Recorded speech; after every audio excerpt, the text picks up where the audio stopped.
चलिए शुरू करते हैं। अर्थशास्त्र।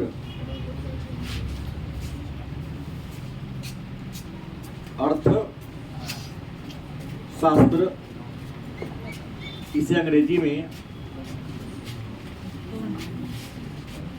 इकोनॉमिक्स कहते हैं।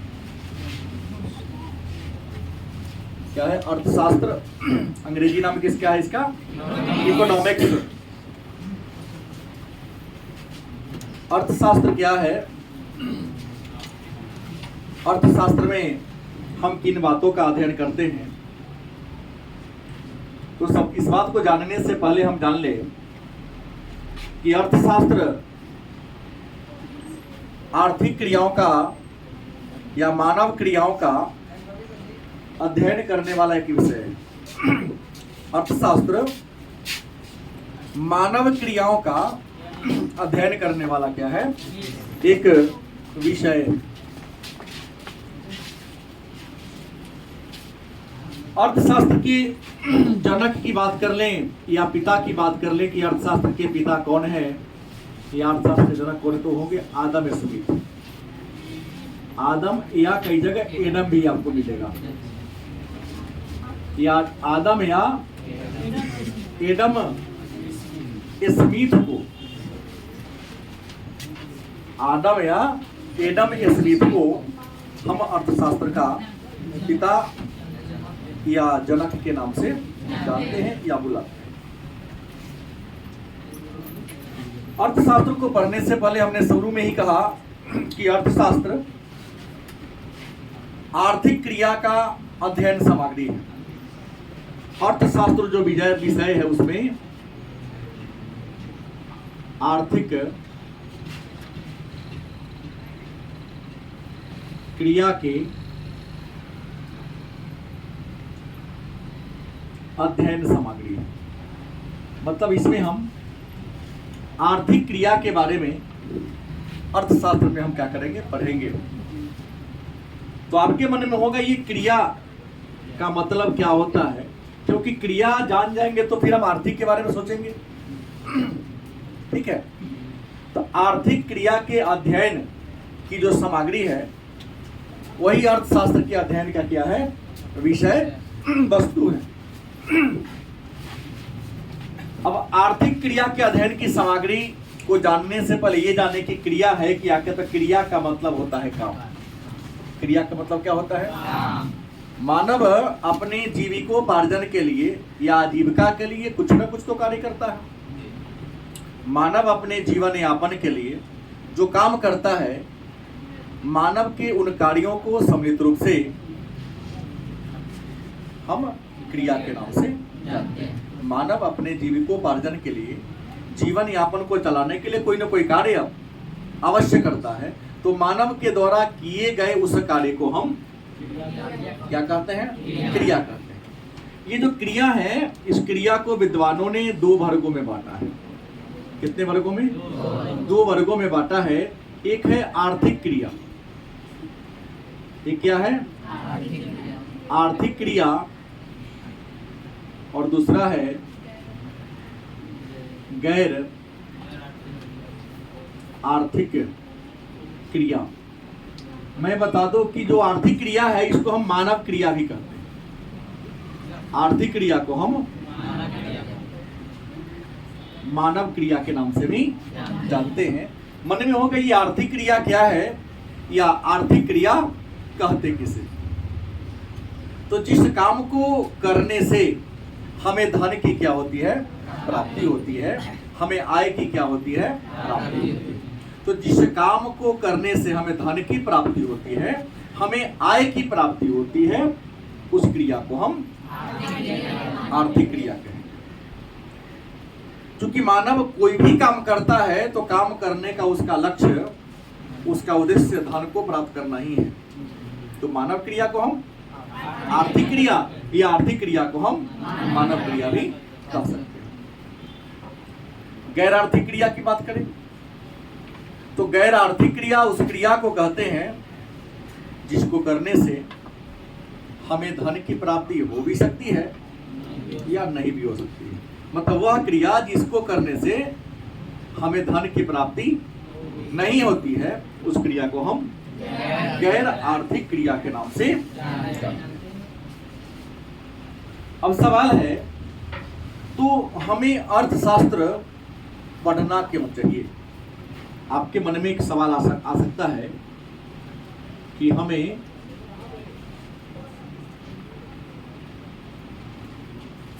अर्थशास्त्र क्यों पढ़ना चाहिए? गलत कि सही? या अर्थशास्त्र को पढ़ने से हमें क्या लाभ है, हमें क्या फायदा है? मतलब हमें अर्थशास्त्र क्यों पढ़नी चाहिए? तो एक बात आप सभी जानते हैं कि मानव की आवश्यकता अनंत है। मानव की आवश्यकता क्या है? अनंत का मतलब बहुत ज्यादा है, और उन आवश्यकता को पूरा करने के साधन सीमित है। मानव की आवश्यकताएं क्या है? अनंत है, और मानव के अनंत आवश्यकता को पूरा करने के जो साधन है वह साधन क्या है? सीमित है। मतलब ये कहता है कि आपकी जरूरत ज्यादा है, और उन जरूरतों को पूरा करने के लिए धन मतलब रुपया आपके पास क्या है? कम है, सीमित है। तो अर्थशास्त्र यह सिखाती है कि आप सीमित साधन से, माने कम रुपया से, अपनी सभी जरूरतों को या ज्यादा से ज्यादा जरूरतों को कैसे पूरा करोगे। नहीं, मतलब धन को मैनेजमेंट करने का, व्यवस्थित तरीके से यूज करने का जो तौर तरीका सिखाता है वही विषय कौन है? मानव की आवश्यकता अनंत है, मतलब बहुत ज्यादा है, और आवश्यकता को पूरा करने के साधन क्या है? कम है, सीमित है। तो सीमित साधनों से अपने अनंत आवश्यकता को हम कैसे पूरा करें, इन्हीं विषय के मतलब बातों के बारे में बैलेंस बनाने वाला जो विषय है उसी को हम कहते हैं अर्थशास्त्र के नाम से। लेकिन हमने कहा कि आर्थिक क्रिया वह क्रिया है, या मानव क्रिया वह क्रिया है जिससे हमें धन की प्राप्ति होती है। लेकिन मैं एक बात बता दूं कि कुछ ऐसी भी आर्थिक क्रिया है जिससे धन की प्राप्ति होती है, धन नहीं होती। मतलब आर्थिक क्रिया का संबंध धन की प्राप्ति से है, लेकिन मैं बता दूं कुछ ऐसी भी आर्थिक क्रिया है, काम है जिससे हमें धन की प्राप्ति नहीं होती है। तो जिस क्रिया से हमें धन की प्राप्ति नहीं होती उसको तुम गैर आर्थिक कह दिया। लेकिन कुछ ऐसी क्रिया है जिसकी गणना हम आर्थिक क्रिया में करते हैं, लेकिन उससे हम आय का सृजन नहीं होता। जैसे हम बात करते उपभोग, किसकी बात करें? उपभोग का परिभाषा क्या होगा? तो किसी वस्तु का प्रयोग करना, किसी वस्तु का क्या करना? प्रयोग करना। और वस्तु का प्रयोग करके उसकी उपयोगिता को क्या कर देना? नष्ट कर देना। जैसे मैं इस मार्कर का प्रयोग कर रहा हूँ, मतलब यूज कर रहा हूँ, तो मार्कर का जब मैं यूज कर रहा हूँ तो मार्कर की उपयोगिता घट रही है या बढ़ रही है? घट रही है। जैसे जैसे इसका जो इंक है खत्म होगा, इसके लिखने की सामर्थ्य क्या होगी? घटेगी ना, कम होगी ना। तो उपभोग एक आर्थिक क्रिया है, क्योंकि उपभोग आर्थिक क्रिया कैसे है? तो उपभोग इसलिए, उपभोग का मतलब होता है किसी वस्तु का प्रयोग करना। उपभोग का मतलब क्या होता है? किसी वस्तु का प्रयोग करना, और वस्तु का प्रयोग करके उस वस्तु की उपयोगिता को नष्ट करना उपभोग के द्वारा होता है। आप किसी वस्तु का उपभोग करते हैं, उपयोग करते, तो कोई ना कोई उस वस्तु को बनाता होगा। इस मार्कर को किसी ने बनाया था, हम तो यूज कर रहे हैं। तो जो बनाया तो उसके लिए तो इनकम हो रहा है, लेकिन मैं इसका क्या कर रहा हूँ? उपयोग कर रहा हूँ। तो उपयोग करने से हमको लाभ मिल रहा है, हाँ उपयोगिता मिल रही है, लेकिन धन की प्राप्ति हो रही है। रोटी खाते हैं तो हमारा पेट भरता है, पानी पीते हैं तो प्यास बुझती है, लेकिन पानी पीने से रुपया मिलता है क्या? नहीं मिलता है। उल्टे रुपया क्या होता है? देना ही पड़ता है। तो हमने कहा उपभोग एक आर्थिक क्रिया है, लेकिन इससे धन की प्राप्ति नहीं होती, कोई दिक्कत। अब अर्थशास्त्र में हम बात करें आर्थिक क्रिया के वर्ग। आर्थिक क्रिया के रूप की बात करें कि आर्थिक क्रिया के रूप कितने हैं, आर्थिक क्रिया के प्रकार कितने हैं, इसमें इंक डलाएगा आप कैसे? क्या बोलने आता है। आर्थिक क्रिया के रूप कितने हैं या आर्थिक क्रिया के प्रकार कितने हैं? तो अर्थशास्त्रियों ने, मतलब अर्थशास्त्र के विद्वानों ने आर्थिक क्रिया को 4 भागों में बांटा है। अर्थशास्त्र के विद्वानों ने आर्थिक क्रिया को कितने भागों में बांट दिया है? 4 भागों में बांट दिया है। कितने भागों में बांटा है? 4 भागों में बांटा है। पहला है उपभोग। क्या है? देहाती भाषा में, आम बोलचाल की भाषा में इसका मतलब क्या होगा? प्रयोग। क्या होगा? दूसरा क्या होगा? उत्पादन। दूसरा क्या होगा? उत्पादन। तीसरा क्या होगा? विनिमय। क्या होगा? विनिमय। और चौथा क्या होगा? निवेश। चौथा क्या होगा? तो आर्थिक क्रिया के रूप कितने हैं? ये चारों 2-2 अंक का प्रश्न बन जाएगा आपका। और विस्तार से कहो तो ये कितने अंक हो जाएगा? 5 अंक हो जाएगा। आर्थिक क्रिया के प्रमुख प्रकारों पर क्या करें? प्रकाश डालें या टिप्पणी लिखें। तो पहले तो हम आर्थिक क्रिया का परिभाषा ऊपर दिया हूं। आर्थिक क्रिया, जिसे मानव क्रिया के नाम से भी जानते हैं, ऐसी क्रिया है जिसको करने से हमें धन की प्राप्ति, मतलब जिस क्रिया को करने से, जिस काम को करने से हमें धन की प्राप्ति होती है उसे आर्थिक क्रिया कहते हैं। और आर्थिक क्रिया कितने वर्ग हैं? कितने वर्ग हैं? पहला क्या है? उपभोग। क्या है? मतलब हिंदी में, अंग्रेजी में क्या? कंजप्शन। उपभोग क्या है? तो किसी वस्तु का प्रयोग करना। किसी वस्तु का प्रयोग करना। ठंड लगती है तो किसका प्रयोग करते हो? कंबल का। प्यास लगती है तो पानी का। भूख लगती है तो भोजन का। नहीं, और जब इच्छा होती कि नहीं हमें ज्ञान की प्राप्ति करनी है तो किसका उपभोग करते हो? पुस्तक का। जल्दी की सही। तो उपभोग एक आर्थिक क्रिया है जिसके द्वारा या जिसके माध्यम से हम किसी वस्तु का यूज करते हैं और यूज करके वस्तु की उपयोगिता को नष्ट करते, खत्म कर देते हैं। गलती की सही। लेकिन यह उपभोग ऐसी आर्थिक क्रिया है जिसे धन की प्राप्ति नहीं। दूसरा क्या है? उत्पादन। उत्पादन कहो तब, चाहे निर्माण करना कहो तब, चाहे बनाना कहो तब। उत्पादन क्या है? तो एक लाइन में लिखना कि उत्पादन एक आर्थिक क्रिया है। उत्पादन क्या है? आर्थिक क्रिया है। इस क्रिया के द्वारा हम किसी वस्तु के रंग, रूप, आकार, प्रकार में परिवर्तन करके वस्तु की उपयोगिता को या वस्तु की कीमत को बढ़ा देते हैं। गलत किसे? दुकानदार के घर में इस मार्कर की कीमत कितना था? 30 रुपया। कितना रुपया था? हमने इसे कई हजार कमा लिया इसी से लिख नहीं। तो स्थान बदला, उपभोक्ता बदला। पहला उसके हाथ में था, मेरे हाथ में आ गया। तो वस्तु के स्वामी बदल जाता है तो किसको उपयोगिता घट बढ़ जाती है, दोनों होती है। आपके खेत में गेहूं कट रहा है, उसकी कीमत आपके लिए अलग है, लेकिन ब्रेड वाले के पास चल जाए, बिस्किट बनाने वाले के पास चल जाए, उसकी उपयोगिता कई गुना बढ़ जाएगी। गलती की सही? जैसे 1 किलो गेहूं की कीमत मान लो 25 रुपया है, उसका तू आटा बना तो 40 रुपया हो गया। कितना हो गया? और कितना मुझे कीमत मान लो 40 रुपया। उसी 1 केजी आटा का बिस्किट बना तो हो सकता 200 रुपया हो जाएगा। नहीं हो जाएगा। तो जितना दिमाग लगाओगे उतना क्या होगा? तुम्हें लाभ की प्राप्ति होगी। उत्पादन क्या है? तो किसी वस्तु के रंग, रूप, आकार, प्रकार को बदलकर वस्तु की उपयोगिता को क्या कर देना? बढ़ा देना। क्योंकि रंग, रूप, आकार, प्रकार बदल होने से वस्तु की क्या होती है? उपयोगिता ही बढ़ती है। लकड़ी के पोटा का कीमत कम होता है, रुई का 1 किलो कीमत कम है, लेकिन रुई का धागा बना दो, कीमत बढ़ जाएगा। उस धागा से कपड़ा सिल दो, उसका कीमत क्या हो जाएगा? बढ़ेगा नहीं बढ़ेगा? तो उत्पादन का मतलब होता है किसी वस्तु का निर्माण करना या बनाना। किसी वस्तु के रंग, रूप, आकार, प्रकार में परिवर्तन करके जब उस वस्तु की उपयोगिता को हम क्या करते हैं? बढ़ा देते हैं। उपयोगिता को बढ़ाना माने कीमत को बढ़ाना। उपयोगिता को बढ़ाने का मतलब क्या होता है? कीमत को बढ़ाना। और कीमत बढ़ गया तो क्या होगा? उत्पादन कहलाएगा। नए वस्तु का निर्माण करना ही क्या है? उत्पादन कहलाता। अब क्या है? विनिमय। विनिमय का साधारण अर्थ क्या होता है? अदला बदली।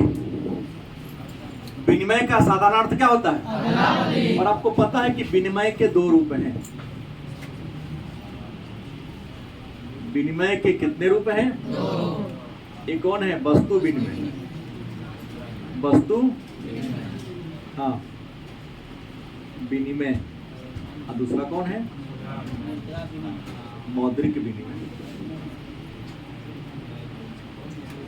विनिमय के कितने रूप? विनिमय के दो रूप। विनिमय मतलब होता है अदला बदल। क्या? एक वस्तु का दूसरी वस्तु से या एक वस्तु का मुद्रा से, माने किसी वस्तु का खरीद बिक्री करना या क्रय विक्रय करना क्या कहलाता है? किसी वस्तु का खरीद बिक्री करना या क्रय विक्रय करना क्या कहलाता है? विनिमय कहलाता है। क्या कहलाता है? विनिमय कहलाता है। और विनिमय के रूप कितने हैं? तो मैं बता दूं आपको कि विनिमय के दो रूप हैं। एक कौन है? वस्तु विनिमय। क्या विनिमय? माने एक वस्तु के बदले में दूसरे वस्तु का अदला बदली करना। एक वस्तु का दूसरे वस्तु के साथ क्या करना? अदला बदली करना। जैसे आज भी गांव में होता है, लोहा से प्याज बदला जाता है और दादी के केस से चीनी का डोरा खरीदा जाता है। केस ले लेता है गोरो गोरो। अब मूढ़ी का चूरा लेना है तो दहान दे दो, दुगुना या तीन गुना, उसके बाद आपको चूरा दे देगा। नहीं देता है क्या? नहीं, सिस्टम खत्म नहीं है। सिस्टम ये था, इससे पीछे मैं था, मैं आगे क्लास पहुंच गया, फ्रेश होकर पढ़ाना शुरू कर दिया। तीनों पीछे था, ये तीनों थे वहाँ। कौन बजा लगा वहाँ? डिज्नीलैंड में रहा था। देखा है हमको, लेकिन भ्रम में रह गया कि सर जी नहीं होंगे, दूसरा कोई होगा।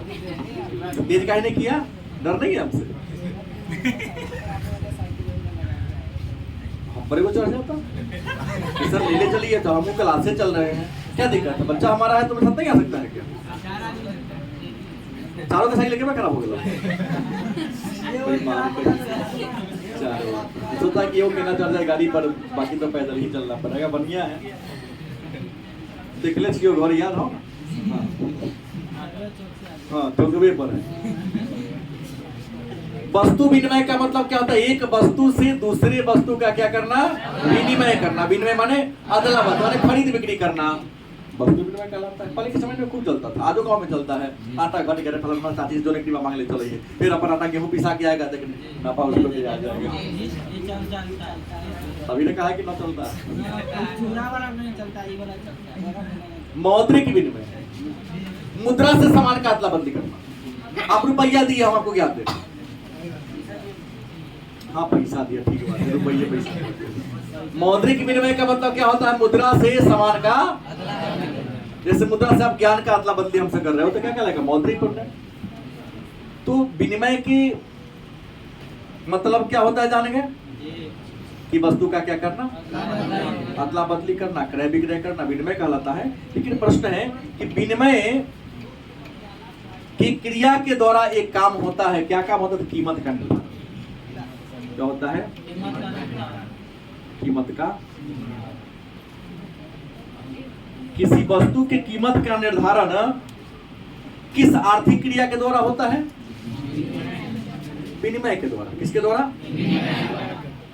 मतलब खरीद बिक्री के द्वारा ही किसी वस्तु की कीमत का निर्धारण होता है। और आगे चलकर मैं चर्चा करूंगा, जब मार्केट में पढ़ाऊंगा तो बताऊंगा किसी वस्तु की कीमत का निर्धारण वस्तु की पूर्ति और वस्तु की मांग के द्वारा तय होता है। वस्तु की उपलब्धता बाजार में ज्यादा है, कीमत कम है, तो कीमत ऑलरेडी कम हो जाएगी। क्या? अब वस्तु की उपलब्धता बाजार में कम है या खरीदने वाले क्या है? तो वस्तु का दाम या भाव क्या हो जाएगा? बढ़ जाएगा। सामान कम खरीदने वाले ज्यादा तो कीमत ज्यादा होगा, सामान ज्यादा खरीदने वाले कम। तो कीमत का निर्धारण किस क्रिया द्वारा होता है? अदला बदली के द्वारा। और वस्तु का कीमत मांग और पूर्ति द्वारा तय होता है। मांग और पूर्ति कैसे हुई बताओ? ये तो विनिमय है। ये विनिमय के निर्धारण दो भागों में किया गया है। विनिमय के कितने रूप है? पुनः दो रूप है विनिमय। विनिमय के कितने रूप हैं? दो। एक है वस्तु की कीमत का निर्धारण। किसके? वस्तु के कीमत का वस्तु के कीमत का निर्धारण, और दूसरा साधन के कीमत का निर्धारण। साधन के कीमत का निर्धारण। तो प्रश्न आया कि विनिमय के कितने भाग हैं? एक कौन है? वस्तु की कीमत का निर्धारण। वस्तु माने का सामान। वस्तु माने क्या होता है? और वस्तु माने सामान के दाम तय कहाँ होते हैं? बाजार कहाँ होते हैं? मार्केट में, बाजार में। वस्तु का दाम तय कहाँ होता है? तो आप सभी जानते हो कि वस्तु का कीमत या वस्तु का दाम बाजार में तय होता है। कहाँ तय होता है? अब प्रश्न है, तो चर्चा तो आगे करूंगा बाजार के विभिन्न रूप, लेकिन नाम बताता हूँ। एक अधिकार का बाजार होता है, पूर्ण प्रतियोगिता का बाजार होता है, अपूर्ण प्रतियोगिता का बाजार होता है। गलत सही? और उसी पूर्ण प्रतियोगिता या अपूर्ण प्रतियोगिता या एक अधिकार के बाजार में वस्तु का कीमत क्या होता है? तय होता है। लेकिन प्रश्न है, तो वस्तु की कीमत तय कैसे होता है? तो वस्तु की कीमत तय करने के कई तरीका है। पहला लागत और दूसरा पूर्ति। क्योंकि कोई भी दुकानदार अपने लागत से कम कीमत को क्या करेगा? नहीं बेचेगा। यदि वह बेचता है तो उसे क्या होगा? हानि होगा, घाटा होगा। गलती सही? तो वस्तु की कीमत का निर्धारण कहाँ होता है? बाजार में होता है। और बाजार के कई रूप है, मैं चर्चा कर दिया। तीन का नाम तो मैंने लिया। एक अधिकार का बाजार, पूर्ण प्रतियोगिता का बाजार और ओलिगोपोली, अपूर्ण प्रतियोगिता का बाजार। अब साधन की कीमत का निर्धारण। इसके अब साधन का मतलब समझते हैं आप लोग के साधन कहते किसे हैं? इसने कहा कि साधन की कीमत का, तो साधन कहते किसे? तो किसी वस्तु को बनाने के लिए, किसी वस्तु का निर्माण करने के लिए हमें जिन जिन चीजों की जरूरत होती है, उसे ही उस वस्तु के उत्पादन का साधन कहता है। गलत सही? किसी वस्तु को जब आप बनाने चलते हो, तो वस्तु को बनाने के लिए किस कुछ चीजों की जरूरत पड़ती है। तो जिन जिन चीजों की आपको जरूरत होती है, आवश्यकता होती है, उसे ही हम क्या कहते हैं? साधन। तो किसी वस्तु को बनाने के लिए क्या चाहिए? तो पहली बात आपको भूमि चाहिए। क्या चाहिए? उसके बाद पूंजी, उसके बाद साहस, उसके बाद संगठन। उत्पादन के ही 5 साधन हैं। उत्पादन के कितने साधन हैं? इन 5 साधनों की सहायता से ही हम किसी वस्तु का उत्पादन करने में सक्षम होते हैं। अगर ये 5 साधन नहीं होगा तो क्या आप वस्तु का उत्पादन कर सकते हो? नहीं। तो प्रश्न आ गया, उत्पादन के साधन कितने हैं? 5। कितने हैं? 5। नाम क्या है? भूमि, पूंजी, श्रम, साहस और संगठन। भूमि, पूंजी, श्रम, साहस और संगठन। अब देखो, इन जिन जिन साधनों का आप उत्पादन में यूज करते हैं, लगाते हैं, क्या उन साधनों को आप कुछ ना दीजिएगा? कर रहा है? नहीं देंगे। इसका मतलब मेरे यहाँ पढ़ने आया तो आप पेट भगवान ना दे लेगा, आओगे पढ़ के चले जाओगे। ये मतलब हुआ, डुला दिया। वो कहा कि ना हम नहीं देंगे, साथ में थोड़े दोस्त हैं।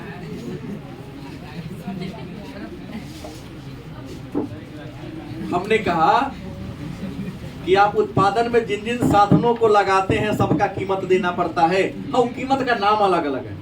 जैसे भूमि का यूज करते तो भूमि को कीमत को लगान कहते हैं। भूमि की कीमत को क्या कहते हैं?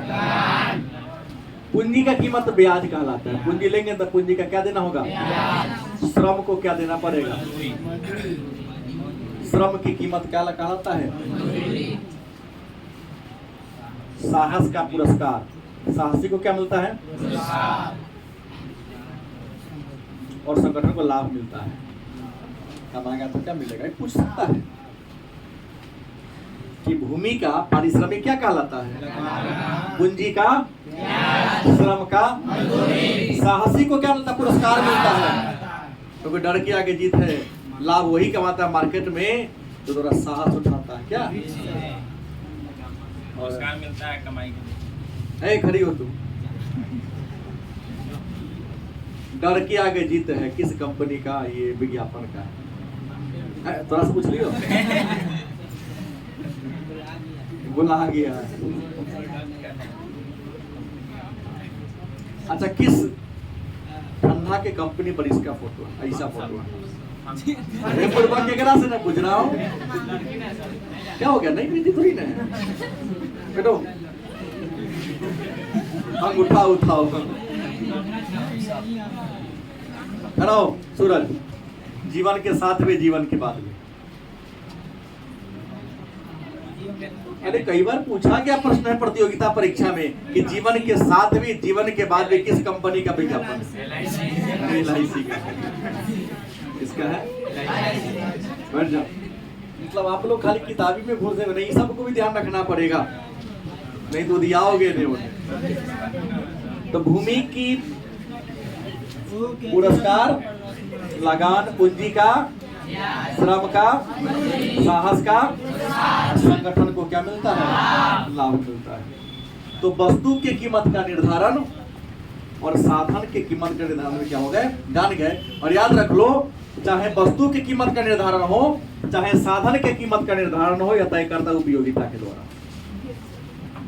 साधन की कीमत किसके द्वारा तय होता है? यूटिलिटी से। किससे? साधन के कीमत का निर्धारण किसके द्वारा होता है? मन में होगा तो ये उपयोगिता क्या है? उपयोगिता कहते हैं किसे? तो हम या आप अपने जीवन में किसी न किसी वस्तु का यूज करते हैं, प्रयोग करते हैं। तो वस्तु का जो यूज करते हैं, उस वस्तु का यूज करने से, प्रयोग करने से कुछ न कुछ लाभ मिलता है। वस्तु का क्या करने से? प्रयोग करने से जो हमें लाभ की प्राप्ति, उसी लाभ को हम कहते हैं उपयोगिता। पानी पीते तो प्यास से बुझती है, समोसा खाते हैं तो पेट भरता है। नहीं कैसे बनता है? आज तो नहीं खाएगा, नहीं खाते। इतना सफाई दे रहा है और 10 दिन पहले चौराहा पर पीपल के पेड़ के नीचे होटल में खा रहा था। देखे बबुआ, दिन भर बबुआ आता हूँ सड़क पर, यही सब देखता हूँ कौन बच्चा मेरा किधर बबुआ रहा है। क्या बोला? 5 आंख नहीं कहो, 500 आंख। 5 का आंख। हाँ। उपयोगिता क्या है? जान गए? किसी वस्तु का प्रयोग करने से उससे जो हमें उपयोगिता मिलती है, उसी को क्या कहते हैं? उससे जो लाभ मिलता है उसे क्या कहते हैं? याद रखेंगे, जो वस्तु कम उपयोगी होगा उसका कीमत कम होगा, जो वस्तु ज्यादा उपयोगी होगा उसका कीमत क्या होगा? समोसा तो बरके हुई दाम क्या रुपया? 10 रुपया अधिकतम। रसगुल्ला दिए बरके हुई दाम 12 रुपया। 16 रुपया नहीं साइज पर। हनुमान मंदिर के एवरेज है 10-12 रुपया है। आज जाने दो, कहा गया 10 तो उसी के लेके चलो। गलती की सही भाई हुआ ना, कम से कम समोसा के साइज से या समोसा के वजन से 4 गुना छोटा जरूर है वजन से, फिर भी दाम इसका क्या है? देख रहा पीछे भाई, समोसा बड़ा साइज का है, रसगुल्ला छोटा साइज का है। रसगुल्ला का दाम क्या है? ज्यादा है। समोसा का दाम क्यों भाई? इसके पीछे रीजन है कि रसगुल्ला की उपयोगिता ज्यादा है और समोसा की उपयोगिता। मैंने कहा ना, किसी वस्तु का कीमत में उपयोगिता का भी महत्वपूर्ण स्थान होता है। उपयोग वस्तु ज्यादा उपयोगी होगी, कीमत क्या होगा? ज्यादा होगा। वस्तु की उपयोगिता क्या होगी? कम होगी, कीमत क्या होगा? तो 3 बात हम लोगों ने समझ लिया। चौथा क्या है? निवेश। चौथा क्या है? अंग्रेजी में कहते हैं इन्वेस्टमेंट। अंग्रेजी में क्या कहेंगे? इन्वेस्टमेंट। अब कहो कि निवेश है क्या? तो भविष्य में लाभ कमाने के उद्देश्य से। गलती सही? भविष्य में या यूं कहो कल लाभ कमाने के उद्देश्य से किसी कारोबार में अपने पूंजी को लगा देना। भविष्य में लाभ कमाने के उद्देश्य से किसी कारोबार में अपने पूंजी को क्या कर देना? लगा देना। क्या कहलाता है? गलती की सही? सही बात है। तो हमने आज की क्लास में कुछ बातों को जाना, जी सर। किसी को डाउट शायद नहीं होनी चाहिए। एक बार देख लेता हूँ। हम पढ़े हैं विषय अर्थशास्त्र, जिसे अंग्रेजी में कहते हैं इकोनॉमिक्स। अर्थशास्त्र के पिता या जनक आदम या एडम स्मिथ है। अर्थशास्त्र में हम आर्थिक क्रिया जी के बारे में जानते हैं। और आर्थिक क्रिया में क्रिया के दो रूप हैं, आर्थिक क्रिया जिसे मानव क्रिया भी कहते हैं, दूसरा गैर आर्थिक क्रिया। हमने आर्थिक क्रिया या मानव क्रिया का डेफिनेशन दिया कि आर्थिक क्रिया या मानव क्रिया उस क्रिया को कहते हैं जिस क्रिया से हमें धन की प्राप्ति या आय की प्राप्ति। जैसे शिक्षक के द्वारा बच्चों को पढ़ाना, नर्स के द्वारा मरीज की सेवा करना, गलती की सही? डॉक्टर के द्वारा मरीज रोगी का इलाज करना, क्या हो गया? आर्थिक क्रिया। गैर आर्थिक क्रिया क्या होगा? तो गैर आर्थिक क्रिया उस क्रिया को कहेंगे जहां से धन की प्राप्ति नहीं होती है। जैसे पिता के द्वारा अपने पुत्र को पढ़ाना, अपने संतान को पढ़ाना।